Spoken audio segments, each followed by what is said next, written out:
ইমামে আলী মাকাম ইমাম হুসাইন রাদিয়াল্লাহু তাআলা আনহু মক্কার জমিন থেকে কুফার দিকে রওনা হয়েছেন।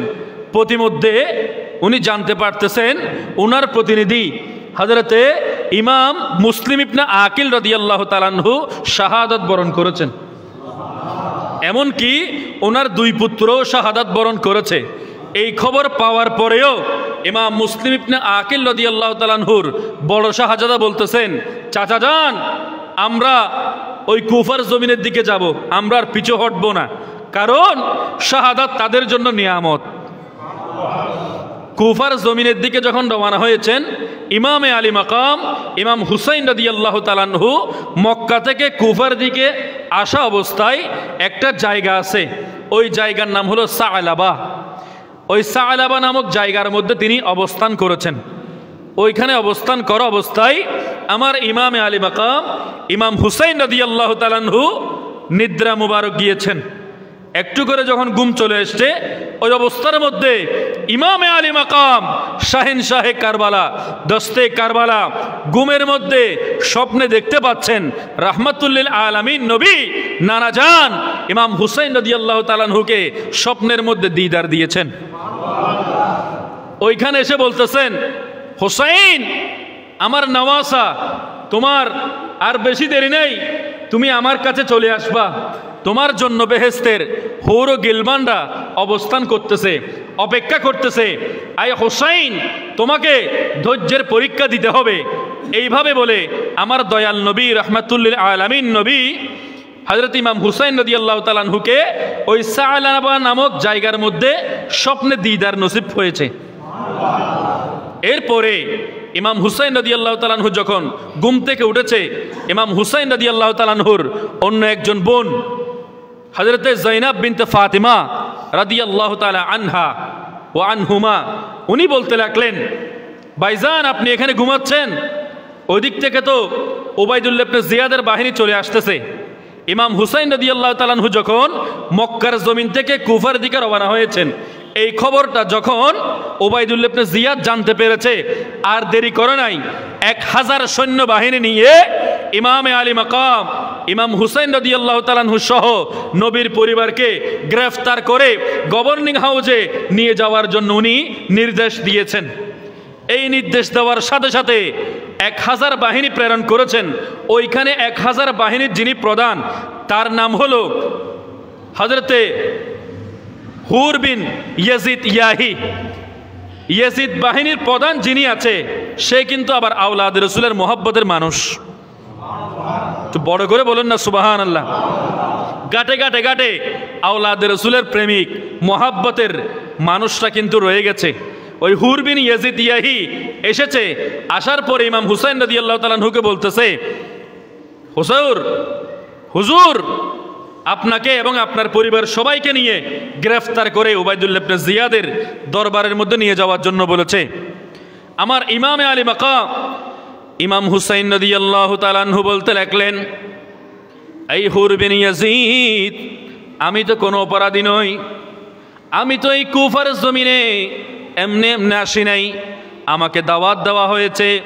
দাওয়াত দেওয়ার মাধ্যমে আমি ইমাম হুসাইন রাদিয়াল্লাহু তাআলা আনহু নবীর পরিবার নিয়ে কাফেলা সহ এই কুফার জমিনে রওনা হয়েছি।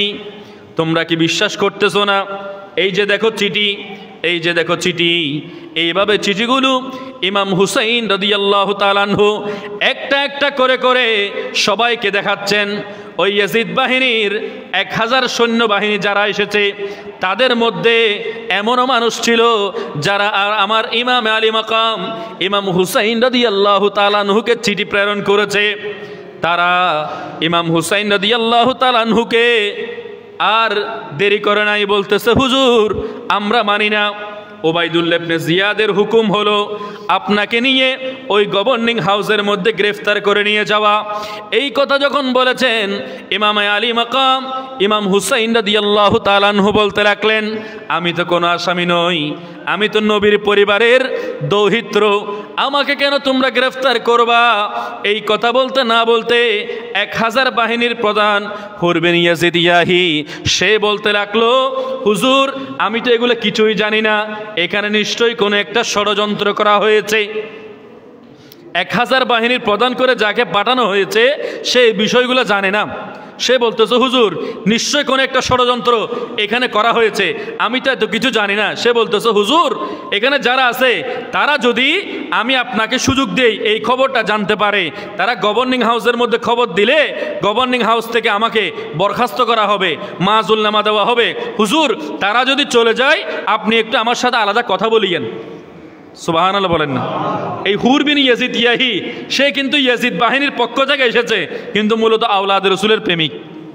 এই হুর বিন ইয়াজিদ ইয়াহি বলতেছেন হুজুর সৈন্যবাহিনীরা যখন দূরে চলে গেছে, হুজুর আমি তো এত কিছু জানি না, আপনাকে চক্রান্ত করে ষড়যন্ত্র করে এইখানে শাহাদাত করার জন্য এনেছেন, আমি আপনাকে সুযোগ দিচ্ছি, আপনি কষ্ট করে আজকে আমাদের থেকে সুযোগ চাইবেন যে আপনাদের তাঁবু থেকে একটু দূরে গাড়ার জন্য।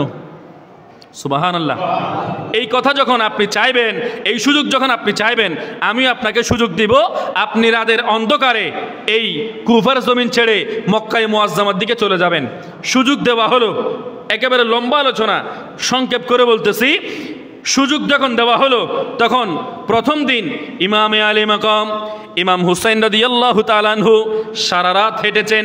হাঁটতে হাঁটতে হাঁটতে তিনি মক্কার জমিনে যেতে পারে নাই। কুফার জমিন থেকে রওনা হয়েছে, কিন্তু মক্কার জমিনে তিনি যেতে পারে নাই, কারণ শাহাদাত তিনাকে ডাকতেছে, শাহাদাত বরণ করে নিচ্ছে।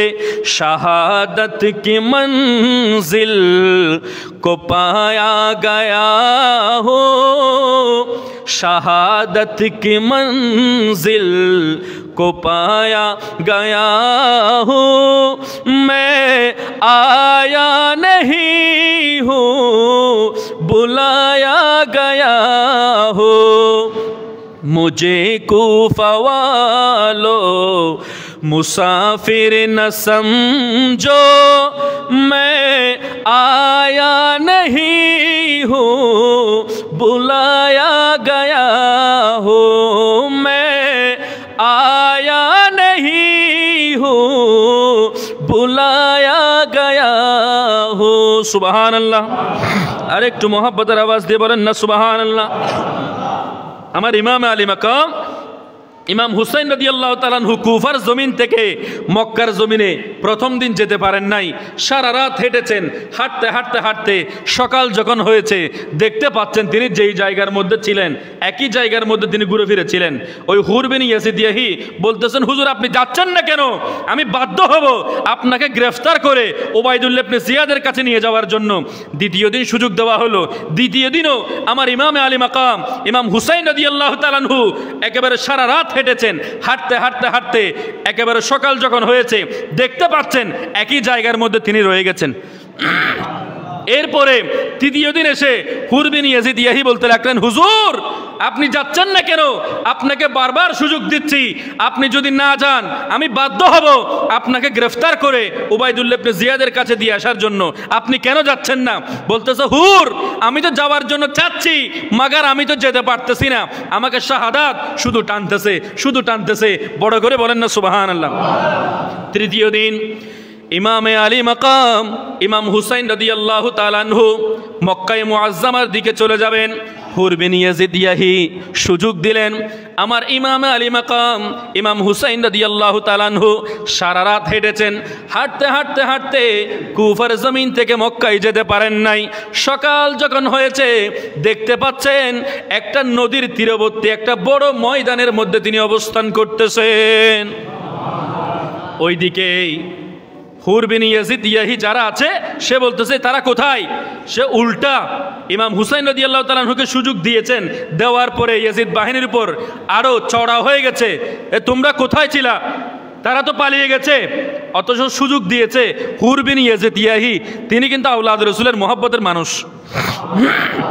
সে সুযোগ দিয়ে সে যখন তাদেরকে পাকড়াও করতে পারে নাই, ইমাম হুসাইন রাদিয়াল্লাহু তাআলা আনহু চলে যাওয়ার খবর যখন তারা পায় নাই, উবাইদুল্লাহ ইবনে জিয়াদের কাছে গেছে। যাওয়ার পরে উবাইদুল্লাহ ইবনে জিয়াদ গালমন্দ করেছে, বলতেছে আমি তোমাকে সাহসী মনে করে ওখানে পাঠিয়েছিলাম, তুমি কেন তাদেরকে পাকড়া করতে পারো নাই? এই খবর শুনে উবাইদুল্লাহ ইবনে জিয়াদ যখন তাকে গালমন্দ করেছে, খবর পেয়েছে নবীর পরিবার ইমাম হুসাইন রাদিয়াল্লাহু তাআলা আনহু একেবারে নবীর পরিবার 72 জন মতান্তর 82 জনের কাফেলা একটা নদীর পাশে গিয়ে অবস্থান করতেছে, ময়দানের মধ্যে অবস্থান করতেছে। আমার ইমাম আলী মাকাম বলতেছেন এই ময়দানের নাম কি? একজন এসে বলতে লাগলেন ইউকালু লাহা মারিয়া, হুজুর এই জায়গার নাম হলো মারিয়া। বলতেছে না না, এই জায়গার আরেকটা কি নাম আছে? আপনারা জানেন একটা জায়গার কিন্তু অনেক নাম হয়, ঠিক তদ্রূপ আরেকজন এসে বলতে লাগলেন হুজুর এই জায়গার নাম হলো, এইটা যেহেতু ফুরাত নদীর পাশে, এই জায়গার নাম হলো শাতিউল ফুরাত। বড় করে বলেন না সুবহানাল্লাহ। ইমাম হুসাইন রাদিয়াল্লাহু তাআলা আনহু বলতে লাগলেন এই জায়গাও নয়। এইভাবে বলতে বলতে কয়েকটা নাম বলেছেন। আরেকজন এসে বলতে লাগলেন ইউকালু লাহা কারবালা, হুজুর এই জায়গার নাম হলো কারবালা। আমার ইমাম আলী মাকাম ইমাম হুসাইন রাদিয়াল্লাহু তাআলা আনহু বলতে লাগলেন আল্লাহু আকবার, আল্লাহু আকবার, আল্লাহ মহান, আল্লাহ মহান, খোদার কসম করে বলতেছি এইটাই সেই জায়গা যেই জায়গার মধ্যে নবীর পরিবারকে শাহাদাত করে দিবে, যেই জায়গার মধ্যে এই কারবালার ময়দানের মধ্যে 6 মাসের দুধের শিশুকে পানি না দিয়ে হত্যা করে ফেলবে, পানি না দিয়ে শাহাদাত বরণ করে দেবে, এটা সেই জায়গা নবীর পরিমাণকে অপমান করবে। এই কথা বলতে না বলতে ইমাম হুসাইন রাদিয়াল্লাহু তাআলা আনহু বলতে লাগলেন এই নবীর পরিবার দেরি করিও না, তাড়াতাড়ি করে এই ফুরাত নদীর পাশে কারবালা নামক জায়গার মধ্যে তোমরা তাবু গেড়ে দাও। বড় করে বলেন না সুবহানাল্লাহ। তাবু গেড়ে দাও। এই তাবু গেড়ে দেওয়ার খবর যখন তাবু স্থাপন করার খবর ওই উবাইদুল্লাহ ইবনে জিয়াদ জানতে পেরেছে। উবাইদুল্লাহ ইবনে জিয়াদ আমর বিন সাদের নেতৃত্বে 4000 সৈন্যবাহিনী সহ ওই কারবালার মধ্যে ইমাম হুসাইন রাদিয়াল্লাহু তাআলা আনহুর কাছে প্রেরণ করেছে। কোনো কম্প্রোমাইজ নয়, কোনো মোকাবেলা, কোনো কিছু নয়। হয়তো ইয়াজিদের হাতে বায়াত গ্রহণ করবে, না হয় আমাদের সাথে সঙ্গে সম্মুখ যুদ্ধ মোকাবেলা করবে। এই রকম ঘোষণাপত্র দিয়ে আমর বিন সাদের নেতৃত্বে, কোন আমর বিন সাদ জানেননি? যার আব্বাজান হচ্ছে জান্নাতের সুসংবাদ প্রাপ্ত 10 জনের মধ্যে একজন, তার নাম হলো হযরতে সাদ বিন আবি ওয়াক্কাস রাদিয়াল্লাহু তাআলা আনহু। কিন্তু সাহাবীর সন্তান হওয়ার পরেও সে জালেম বাহিনীর সাথে মোহের পড়ে, দুনিয়ার মোহে পড়ে হাত দিয়েছে। ওই 4000 বাহিনীকে নিয়ে আমার ইমাম আলী মাকাম ইমাম হুসাইন রাদিয়াল্লাহু তাআলা আনহুর সাথে মোকাবেলা করার জন্য কারবালা নামক স্থানের মধ্যে উপস্থিত হয়েছেন। কারবালার মধ্যে উপস্থিত হয়েছেন। হওয়ার সাথে সাথে ওই আমর বিন সাদ যখন মোকাবেলা করার জন্য চলে আসছে, আমার ইমাম আলী মাকাম বলতেছেন আমার সাথে মোকাবেলা করবে, ঠিক আছে, কিন্তু আমি তার পূর্বে তোমাদেরকে 3টা শর্ত দিচ্ছি। এই 3টা শর্ত তোমরা আগে বুঝে দেখো, তোমাদের গভর্নরের কাছে তোমরা বলে দেখো। এই 3টা শর্ত, নাম্বার 1 শর্ত হলো তোমরা আমাকে সুযোগ দাও, আমি তোমাদের সাথে মোকাবেলা করব না, তোমাদের গভর্নরে চাইবো না, তোমাদের কোনো কিছু চাইবো না। আমি যেই রাস্তা দিয়ে এসেছি ওই রাস্তা দিয়ে আবারও মক্কার জমিন আমি ফেরত যাব। 1 নাম্বার। 2 নাম্বারের মধ্যে আমাকে তোমরা মোকাবেলা না করে এই নবীর পরিবারকে কষ্ট করে এমন একটা বন জঙ্গলের মধ্যে রেখে আসো, ওইখানে আমরা ইবাদত বন্দেগী করে করে নিজেদের জীবন অতিবাহিত করে দেব। 3 নাম্বার, দামেস্কের মধ্যে তোমাদের গভর্নর ইয়াজিদ যেখানে আছে আমাকে তোমরা তার কাছে নিয়ে যাও, আমি তার সাথে সঙ্গে তার সামনে মোকাবেলা করে তার সামনে আমি কথা বলবো। এই 3টা শর্ত যখন দিয়েছেন, আমর বিন সাদ এই সংবাদখানা চিঠির মাধ্যমে গভর্নিং হাউসের মধ্যে যখন দিয়েছেন, উবাইদুল্লাহ ইবনে জিয়াদ এবং দামেস্কের মধ্যে ইয়াজিদ যখন এই খবরটা পেয়েছে, ওইখানে শিমর বিন দিল জৌশন সেও ছিল, একেবারে তেলে বেগুনে জ্বলে উঠেছে। ওঠার পরে বলতেছেন না, 2টা, একটা হলো হয়তো ইয়াজিদের হাতে বায়াত দিবে, না হয় আমাদের সাথে মোকাবেলা করবে, এই 2টার যে কোনো একটা হতে হবে। এইভাবে বলে শিমর বিন দিল জৌশন তাকে সহ প্রেরণ করে উবাইদুল্লাহ ইবনে জিয়াদ বাহিনী প্রেরণ করতেছে। ওই 4000 বাহিনীর সাথে হতে 22000 ইয়াজিদ বাহিনী হয়ে গেছে। এই 22000 ইয়াজিদ বাহিনী শিমর বিন দিল জৌশন বাহিনী প্রত্যেককে নিয়ে এসে কারবালার জমিনের মধ্যে উপস্থিত হয়েছে। হওয়ার পরে আমর বিন সাদকে বলে দিয়েছে, 7 তারিখ চিঠি দিয়েছে, পানি বন্ধ করে দাও, ফোরাত নদীর পানি বন্ধ করে দাও। অথচ সাকিয়ে কাউসার, যে হাউজে কাউসারের মালিক রসুল করিম সাল্লাল্লাহু তাআলা আলাইহি ওয়াসাল্লাম, ওই নবীর পরিবার দুনিয়ার জমিনের পানি খেতে পারবে না। দেখুন কত বড় মর্মান্তিক। গরু পানি খেতে পারবে, ছাগল পানি খেতে পারবে, ইহুদিরা পর্যন্ত পানি খেতে পারবে, বেঈমান পর্যন্ত পানি খেতে পারবে, কিন্তু ওই ফোরাত নদীর পানি নবীর পরিবার খেতে পারবে না। মা ফাতিমাতুজ জাহরা রাদিয়াল্লাহু তাআলা আনহার নয়নের মণি পানি পান করতে পারবে না। রাসূল করিম সাল্লাল্লাহু তাআলা আলাইহি ওয়াসাল্লাম যে হুসাইন রাদিয়াল্লাহু তাআলা আনহুকে আদর করেছেন, চুমা দিয়েছেন, ওই হুসাইন রাদিয়াল্লাহু তাআলা আনহু সহ নবীর পরিবার ফোরাত নদীর পানি পান করতে পারবে না। এই রকম ডিক্লারেশন দেওয়ার সাথে সাথে আমর বিন সাদ 7 তারিখ চিঠি পাওয়ার পরে 8 তারিখ পানি বন্ধ করে দিয়েছে, 9 তারিখও পানি বন্ধ, 10 তারিখও পানি বন্ধ। 9 তারিখ আসরের নামাজ ইমামে আলী মাকাম ইমাম হুসাইন রাদিয়াল্লাহু তাআলা আনহু হুসাইনি কাফেলার মধ্যে আসরের নামাজ আদায় করেছেন। অপরদিকে ইয়াজিদ বাহিনী যারা আছে আমর বিন সাদের নেতৃত্বে, ওই শিমর বিন দিল জৌশান সহ তারা যুদ্ধের বাজনা বাজিয়ে দিয়েছে। তারা বলতেছে আমরা যুদ্ধ করব। ইমাম হুসাইন রাদিয়াল্লাহু তাআলা আনহু আসরের নামাজ আদায় করার পরে তাঁবুর মধ্যে ইবাদত বন্দেগী করতে করতে একটু ঘুমিয়ে গেছেন। ওই ঘুমের মধ্যে স্বপ্নে দেখতেছেন রাহমাতুল লিল আলামিন নবী আবারও স্বপ্নের মধ্যে দেখা দিয়েছেন। স্বপ্নের মধ্যে দেখা দিয়ে বলতেছেন, হুসাইন আর বেশি দেরি নাই, তুমি আমার কাছে চলে আসবা। জান্নাতের হুর গিলমান তোমার জন্য অপেক্ষা করতেছে। তুমি আর বেশি দেরি নাই দুনিয়ার জমিনে, তুমি আর বেশিক্ষণ তোমার থাকতে হবে না। ঘুম যখন ভেঙে গেলেন হযরতে যায়েনব বিনতে ফাতেমা রাদিয়াল্লাহু তাআলা আনহুমা, তিনি এসে বলতে লাগলেন, ভাইজান আপনি এদিকে ঘুমাচ্ছেন, অপরদিকে ইয়াজিদ বাহিনী তারা যুদ্ধের বাজনা বাজিয়ে দিয়েছে। এই খবর শোনার সাথে সাথে ইমাম হুসাইন রাদিয়াল্লাহু তাআলা আনহু বলতে লাগলেন, বোন যায়েনব আমিও যুদ্ধের জন্য প্রস্তুত। বড় করে বলেন ভাইজান আপনি কিভাবে যুদ্ধের জন্য প্রস্তুত হলেন? আপনি এখন ঘুমালেন, আপনার এখন তো ঘুমন্ত চেহারা।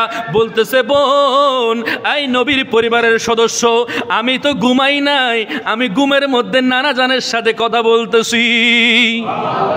নানা জান বলতেছে, আর দেরি করিও না, তোমার সাথে আমার দিদার হয়ে যাবে, সাক্ষাৎ হয়ে যাবে। এইভাবে বলতে না বলতে হুসাইনি কাফেলা থেকে দূত পাঠানো হলো, আজকে রাতটা একটু সময় দাও। প্রথমবার তারা মানে নাই, দ্বিতীয়বার হযরত আব্বাস আলমদার আমার দয়াল নবীজির অন্যতম দৌহিত্র হযরত ইমাম আলী মাকাম ইমাম হুসাইন রাদিয়াল্লাহু তাআলা আনহুর অপর ভাই হযরত আব্বাস আলমদার গিয়ে যখন বললেন, এই ইয়াজিদিরা তোমরা আজকে আমাদেরকে একটু সুযোগ দাও। আমর বিন সাদ বলতে লাগলেন, একটাই তো মাত্র রাত, তাদেরকে আমরা সুযোগ প্রদান করলাম। ইমাম হুসাইন রাদিয়াল্লাহু তাআলা আনহু একটা রাত সুযোগ পেয়ে আল্লাহর কাছে প্রশংসা করেছেন, আলহামদুলিল্লাহ। এইভাবে প্রশংসা করে, প্রশংসা কেন করেছেন? তার কারণ, তার পিছনে কারণ হলো আমার ইমাম হুসাইন রাদিয়াল্লাহু তাআলা আনহু দুনিয়াবি হায়াতের মধ্যে আরো একটা রাত পেয়ে গেল ইবাদত বন্দেগী করার জন্য। একটু বড় করে বলেন সুবহানাল্লাহ। 9 তারিখ মুহররমুল হারামের 9 তারিখ রাতে ইমাম হুসাইন রাদিয়াল্লাহু তাআলা আনহু নবীর পরিবার সবাইকে ডাকলেন। ডাকার পরে বলতে লাগলেন, এই নবীর পরিবার, দুনিয়ার জমিনে আপনাদের মতো সম্মানিত পরিবার আর নাই। আমি হযরত ইমাম হুসাইন রাদিয়াল্লাহু তাআলা আনহু যদি অপরাধী হই, তাহলে তাদের হাতে আমি হুসাইন রাদিয়াল্লাহু তাআলা আনহু অপরাধী। আমি তো তাদের হাতে বায়াত দিচ্ছি না, আমি তাদের হাতে অপরাধী। তারা যদি কতল করে, তারা যদি শহীদ করে, আমি হুসাইন রাদিয়াল্লাহু তাআলা আনহুকে শহীদ করবে। আপনাদের সাথে তো কোনো শত্রুতা নাই। আপনারা কষ্ট করে আজকে এই রাতে মক্কার জমিনের দিকে চলে যান, তারাও আপনাকে বাধা দিবে না, আমি আপনাদেরকে বাধা দিব না। এই কথা যখন বললেন, হযরত আব্বাস আলমদার দাঁড়িয়ে গেলেন। ভাইজান আপনি কি এমন কথা বলতেছেন?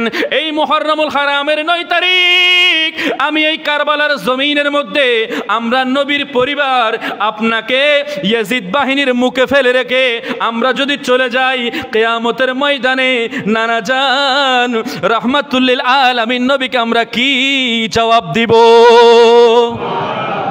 যদি আপনাকে এখানে ফেলে চলে যাই, নানা জানের কাছে আমরা কোন মুখ নিয়ে দাঁড়াবো? এই কথা যখন বললেন, একজন দাঁড়িয়ে বলতেছেন, ইমাম আলী মাকাম ইমাম হুসাইন রাদিয়াল্লাহু তাআলা আনহু, যতই ঝড় তুফান আসুক না কেন, যতই বিপদ আসুক না কেন, যতই মুসিবত আসুক না কেন, আমরা ইমাম হুসাইন রাদিয়াল্লাহু তাআলা আনহুর আমরা সঙ্গ ছেড়ে দিব না। দেখুন, এখান থেকে একটা বিষয় আমাদের জন্য শিক্ষণীয়। পরিবারের মধ্যে যারা কর্তা আছে, তারা যখন টাকা কামাই করে তাদেরকে আমরা প্রত্যেকেই সম্মান করি, ইজ্জত করি, কিন্তু তাদের ইনকাম যখন একটু কমে যায়, পরিবারের সদস্য যারা আছে, আমার মা বোনরা যারা আছে, তারা একটু কটু কথা বলে, আছে না নাই? ইনকাম যখন কম করে তখন স্বামীকে বিভিন্ন খারাপ ভাষায় কথা বলে, বিভিন্ন রকম কথা বলে, বিভিন্ন রকম হেয় প্রতিপন্ন করে। না, ওই অবস্থার মধ্যে আপনার স্বামীর শেল্টার হিসেবে আপনি কিছু কথা যোগান দিবেন, এটাই তো সবচাইতে বড় শেল্টার। কথা বলেন না ঠিক কিনা? এই বিষয়গুলি ইমাম আলী মাকাম ইমাম হুসাইন রাদিয়াল্লাহু তাআলা আনহু কারবালার জমিনে শিখিয়ে দিয়ে গেছেন। বড় করে বলুন না সুবহানাল্লাহ।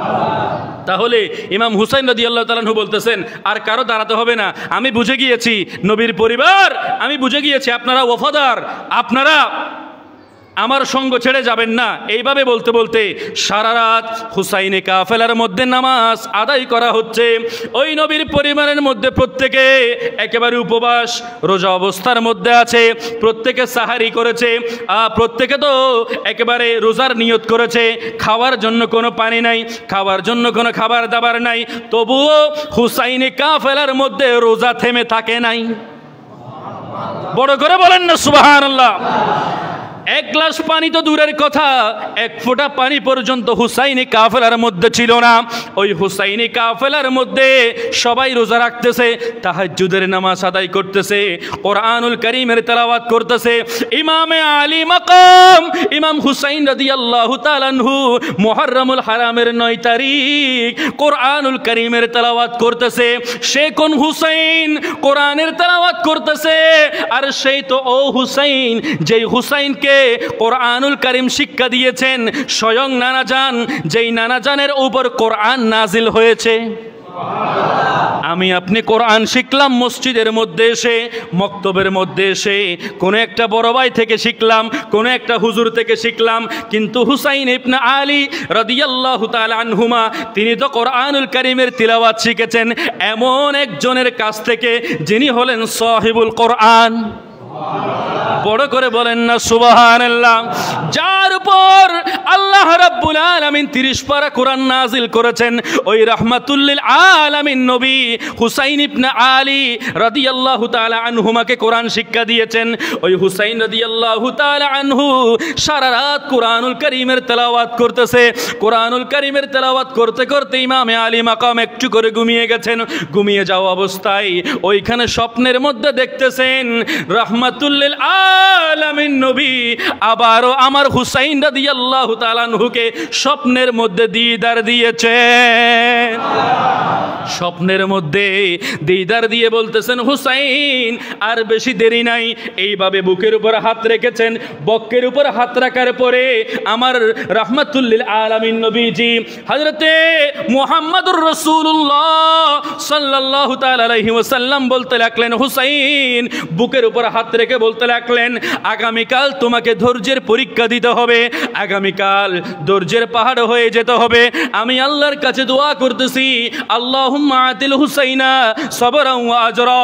আল্লাহ রাব্বুল আলামিন আমার এই নওয়াসা হযরত ইমাম হুসাইন রাদিয়াল্লাহু তাআলা আনহুকে আপনি সবরের পাহাড় হিসেবে কবুল করুন, আপনি সবর দান করুন, এবং এই সবরের আজর, এই সবরের প্রতিদান আপনি রব্বুল আলামিন দান করুন। বড় করে বলেন না সুবহানাল্লাহ।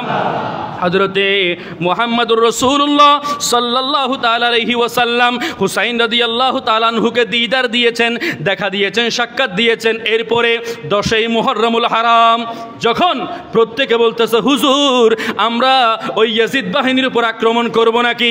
হযরত হুসাইন রাদিয়াল্লাহু তাআলা আনহু বলতে লাগলেন, এটা নবীর পরিবারের শিক্ষা নয়। তারা যদি আক্রমণ করে আমরা তাদেরকে আক্রমণ করব, পাল্টা আক্রমণ করব। আমরা নিজেদের থেকে কোনোদিন আক্রমণ করব না। এই কথা বলার পরে হুসাইনি কাফেলার মধ্যে তীর নিক্ষেপ করা হলো। ইয়াজিদ বাহিনীর পক্ষ থেকে যখন নেজা নিক্ষেপ করা হলো, হুসাইন রাদিয়াল্লাহু তাআলা আনহু বলতে লাগলেন, এই নবীর পরিবার, আপনাদেরকে আমি অনুমতি দেওয়া আমার উপরে জায়েজ হয়ে গেছে। এই কথা বলার পরে ঘোড়ার উপর ইমাম হুসাইন রাদিয়াল্লাহু তাআলা আনহু এক এক করে করে তুলে দিতে লাগলেন। প্রত্যেকে ইয়াজিদ বাহিনীর সাথে যুদ্ধ করার জন্য ওই কারবালার ময়দানে যাচ্ছেন। একজন যাচ্ছেন, যুদ্ধ করার পরে অনেকজনকে জাহান্নামের মধ্যে পাঠিয়ে দিয়ে নবীর পরিবার শাহাদাতের পেয়ালা গ্রহণ করতেছেন। এইভাবে যেতে যেতে যেতে 50 জনের কাফেলা, ওই কাফেলার মধ্যে 50 জন শাহাদাতের মর্যাদা গ্রহণ করেছেন, শাহাদাতের পেয়ালা গ্রহণ করেছেন। ইন্না লিল্লাহি ওয়া ইন্না ইলাইহি সালাতুন ইয়া রাসূলুল্লাহ।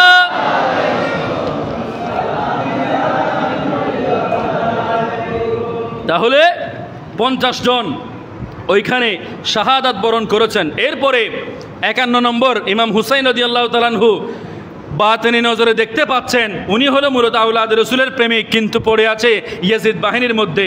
ইমাম হুসাইন রাদিয়াল্লাহু তাআলা আনহু ওই ইয়াজিদ বাহিনীর উদ্দেশ্যে ভাষণ দিলেন, এই ইয়াজিদ বাহিনীরা, কিয়ামতের ময়দানে তোমরা নানাজানের সামনে কোন চেহারা নিয়ে দেখাবা, কোন চেহারা তোমরা দাঁড় করাবা। ওই রকম যখন ভাষণ দিলেন, লম্বা ভাষণ যখন দিলেন, তখন হুর বিন ইয়াজিদ বলতে লাগলেন, হুজুর, আমি ইয়াজিদ বাহিনীর সাথে জাহান্নামের মধ্যে যেতে চাই না, ডিউটির খাতিরে জাহান্নামে যেতে চাই না। দুনিয়ার জমিনে গর্দানের মধ্যে সর বিলীন হয়ে যাক, কোনো সমস্যা নেই, গর্দান বিলীন হয়ে যাক, নিজেকে বিলীন করে দেবো, শাহাদাত করে ফেলবো, জান্নাত আমার লাগবে। হুজুর, আমি ওই হুসাইনি কাফেলার মধ্যে যাব। এই কথা বলে হুর বিন ইয়াজিদ আর দেরি করে নাই, হুসাইন রাদিয়াল্লাহু তাআলা আনহু কাফেলার মধ্যে এসেছে। আসার পরে ইয়াজিদ বাহিনীর বিরুদ্ধে যুদ্ধ করেছে। অথচ যে ইয়াজিদ বাহিনীর সাথে এসেছে, সেই ইয়াজিদ বাহিনীর বিরুদ্ধে যুদ্ধ করেছে, কারণ সে জাহান্নামে যেতে চায় নাই, জান্নাত তার জন্য ওয়াজিব হয়ে গেছে। সুবহানাল্লাহ। এইভাবে হুসাইন রাদিয়াল্লাহু তাআলা আনহু একের পর এক শাহাদাত দিচ্ছেন, একের পর এক ঘোড়ার উপর তুলে দিচ্ছেন। এইভাবে যেতে যেতে যেতে একেবারে লম্বা ঘটনা, সময় যেহেতু সংক্ষেপ, সেই জন্য আমি সংক্ষেপ করে বলতেছি। হযরত আব্বাস আলমদার গিয়েছেন, যাওয়ার পরে অনেকজনকে জাহান্নামে পাঠিয়েছেন, এরপরে শাহাদাতের পেয়ালা গ্রহণ করেছেন। হযরতে 6 মাসের শিশু, দুধের শিশু আলী আসগর রাদিয়াল্লাহু তাআলা আনহু, সে দুধের জন্য কান্না করতেছে, কিন্তু ওই ইয়াজিদ বাহিনীর অন্তরের মধ্যে সামান্য পরিমাণ মায়া নাই। ওই জায়গার মধ্যে একজন হরমেলা বিন কাহেল, সে আর দেরি করে নাই, 6 মাসের দুধের শিশুর জন্য যখন পানি চাওয়ার জন্য গেছে, ওই অবস্থার মধ্যে তীর নিক্ষেপ এমনভাবে করেছে, এই হলকুমের মধ্যে এসে পড়েছে, ওই জায়গার মধ্যে শাহাদাত বরণ করেছেন। ইন্না লিল্লাহি ওয়া ইন্না ইলাইহি রাজিউন। এইভাবে যেতে যেতে যেতে একের পর এক হযরত যায়েনব বিনতে ফাতিমা রাদিয়াল্লাহু তাআলা আনহুমা, ওই অবস্থার মধ্যে উনার 2 সন্তান, আমার ইমাম আলী মাকাম ইমাম হুসাইন রাদিয়াল্লাহু তাআলা আনহুর 2 জন বাগনি ওইখানের মধ্যে গোড়ার মধ্যে তুলে দিয়েছেন, শাহাদাতের পেয়ালা গ্রহণ করেছেন। একেবারে নবীর পরিবারের আর কেউ নেই। ইমাম আলী মাকাম ইমাম হুসাইন রাদিয়াল্লাহু তাআলা আনহু নবীর পরিবারকে শেষ ভাষণটা দিয়ে যখন রওনা হয়েছেন, ওই অবস্থার মধ্যে হযরত আমির হামজা রাদিয়াল্লাহু তাআলা আনহুর ওই বর্ম পরিধান করেছেন। ওনার বড় ভাই যিনি ছিলেন হযরতে ইমাম হাসান রাদিয়াল্লাহু তাআলা আনহুর, যেই এখানে লাগামটা আছে, এই লাগামটা উনি কোমরের মধ্যে পড়েছেন এবং হাতের মধ্যে নিয়েছেন জুলফিকার তরবারি। যেই জুলফিকার তরবারি নিয়ে ইমাম আলী মাকামের আব্বাজান হযরত মাওলা আলী শের হুদা কাররামাল্লাহু তাআলা ওয়াজহুল করিম খায়বারের যুদ্ধের মধ্যে উনি বিজয়ী হয়েছেন এই তলোয়ার নিয়ে, যেই তলোয়ারের নাম হলো জুলফিকার। এই জুলফিকারের জন্য যখন ওইখানে যুদ্ধ করতে করতে আসমান থেকে গায়েবী আওয়াজ আসলো, লা ফাতা ইল্লা আলী, লা সাইফে ইল্লা জুলফিকার। এই পৃথিবীর জমিনে আলীর মতো কোনো যোদ্ধা নাই, জুলফিকারের মতো কোনো তরবারি নাই। এইভাবে বলতে বলতে ওই হায়দারি তলোয়ার জুলফিকার নিয়ে যখন রওনা হয়ে গেছেন ইমাম আলী মাকাম ইমাম হুসাইন রাদিয়াল্লাহু তাআলা আনহু, ইয়াজিদ বাহিনী 22,000, ওই 22,000 ইয়াজিদ বাহিনীর উপর এমনভাবে ঝাঁপিয়ে পড়লেন, ওইখানে মনে হচ্ছে একজন বাঘ হাজার লক্ষ কোটি শ্রীগালের মধ্যে পড়লে যেই রকম ওই শ্রীগালদের গরু ছাগলদের কোনো রেহাই পাওয়া যায় না। ইমাম হুসাইন রাদিয়াল্লাহু তাআলা আনহু হায়দারি তাকত নিয়ে যখন ঝাঁপিয়ে পড়লেন, প্রত্যেকে এইভাবে ছিন্ন বিচ্ছিন্ন হয়ে গেছে। গিয়েছেন। বড় করে বলেন না সুবহানাল্লাহ। ওই মুনাফিক ইয়াজিদ বাহিনীর কারবার হলো, কারবার হলো, তারা দূর থেকে ইমাম হুসাইন রাদিয়াল্লাহু তাআলা আনহুকে একেবারে তীর নিক্ষেপ করতেছে, নেজা নিক্ষেপ করতেছে, বর্ষা নিক্ষেপ করতেছে। এইভাবে করতে করতে 33টা নেজার আঘাত ইমাম হুসাইন রাদিয়াল্লাহু তাআলা আনহুর এই শরীর মোবারককে জাজরা করে দিয়েছে। কোন শরীর মোবারক? যেই শরীরের মধ্যে রাহমাতুল্লিল আলামিন নবী চুমা দিয়েছেন, ওই শরীর মুবারককে জাজরা করে দিয়েছে। 33টা নেজার আঘাত, 40টা ওই জায়গার বর্ষার আঘাত, 121টা তীরের আঘাত শরীরকে যখন জাজরা করে দিয়েছে। ইমাম আলী মাকাম ইমাম হুসাইন রাদিয়াল্লাহু তাআলা আনহুর গোড়াও যখন দুর্বল হয়ে গেছে, ইমাম হুসাইন রাদিয়াল্লাহু তাআলা আনহু মাটিতে পড়ে গেছেন। পড়ে যাওয়ার পরে লম্বা ঘটনা, আরো অনেক লম্বা আছে, আমি বলতেছি না। ইমাম হুসাইন রাদিয়াল্লাহু তাআলা আনহুকে ওই জায়গার মধ্যে শাহাদাত করার জন্য যখন চলে এসেছেন, শিমর বিন দিল জৌশনকে যখন ইমাম হুসাইন রাদিয়াল্লাহু তাআলা আনহু দেখতে পেলেন, তখন বলতেছেন, আয় হায় হায়, তুমি সেই শিমর যেই শিমরের কথা আমার নানাজান বলেছেন। তার থেকে শ্বেতরোগী ছিল, অর্থাৎ সাদা সাদা রোগ হয়, এরকম কিছু মানুষ আছে না নাই? এটা হলো শিমরের একটা রোগ ছিল। এটা রাহমাতুল্লিল আলামিন নবী আগেই ঘোষণা করে গিয়েছেন। কারবালার ইতিহাস এমন ইতিহাস, দুনিয়ার জমিনে যেই সমস্ত যুদ্ধগুলা সংগঠিত হয়, এই যুদ্ধগুলা সংগঠিত হওয়ার পরেই কিন্তু মুসান্নেফ এবং রাইটার লিখে থাকেন। কিন্তু কারবালার ইতিহাস, এমন এলমে গায়েবের পরিচয়, যে এলমে গায়েব আমার দয়াল নবী 50 বছর আগেই বলেছেন। বড় করে বলুন না সুবহানাল্লাহ। শাহাদাত বরণ করেছেন মা ফাতেমার নয়নমণি, ওই কারবালার জমিনের মধ্যে শাহাদাতের পিয়ালা গ্রহণ করেছেন। ইন্না লিল্লাহি ওয়া ইন্না ইলাইহি রাজিউন। বড় করে বলুন না সুবহানাল্লাহ। আরে মা ফাতেমার নয়ন মনি হযরত আলীর জান, মা ফাতেমার হযরত আলীর জান, ইমামে হুসেন শহীদ হলো কারবালার ময়দান, ইমামে হুসেন হলো কারবালার ময়দান। দয়াল নবীর জবানে কারবালার বয়ানে আওলাদে রাসূল শহীদ হবে হাদিসে প্রমাণ। ইমামে হুসেন শহীদ হলো, ইমামে হুসেন শহীদ হলো কারবালার ময়দান, ইমামে হুসেন ময়দান। ঈদের দিনে নতুন পোশাক পরল সকলে, হাসান হুসেন কান্দে নানা পোশাক দাও বলে। দয়াল নবী করল দোয়া, ও গো রব্বানা, জান্নাতে হতে কুদরতের পোশাক পাঠাও না। লাল সবুজের সেই পোশাকে কারবালারি শান, ইমামে হুসেন শহীদ হলো, ইমামে হুসেন শহীদ হলো। এই যে শহীদ হবে, শাহাদাতের পেয়ালা গ্রহণ করবে, সেটা আগেই বলে গিয়েছেন। আরে এটাই তো বাবা ইলমে গায়েব। বড় করে বলুন না সুবহানাল্লাহ। যারা কোরআন পড়েছে, হাদিস পড়েছে, বড় বড় ইউনিভার্সিটি থেকে পিএইচডি ডিগ্রি অর্জন করেছে, মাগার বলতেছে আমার নবী পিয়ন। নাউজুবিল্লাহ। বুঝতে হবে ইয়াজিদ বাহিনীর অনেক মানুষ এখনো পর্যন্ত বাংলাদেশে আছে। কথা বলেন না ঠিক কিনা? যদি এত বড় ডিগ্রি নিয়ে তোমার ডিগ্রি তোমাকে নবীকে পিয়ন বলা শেখায়, তাহলে তোমাকে কতল করে দেওয়া ওয়াজিব। কথা বলেন না ঠিক কিনা? ওই ডিগ্রির আর কোনো দাম নাই। আরে যেই ডিগ্রির মধ্যে হুসাইনি প্রেম আছে, যেই ডিগ্রির মধ্যে কারবালার চেতনা আছে, যেই ডিগ্রির মধ্যে ইমাম আলী মাকাম ইমাম হুসাইন রাদিয়াল্লাহু তাআলা আনহুর প্রেম আছে, নবীর পরিবারের প্রেম আছে, ওইটাই হলো কারবালার শিক্ষা। কথা বলেন না ঠিক কিনা?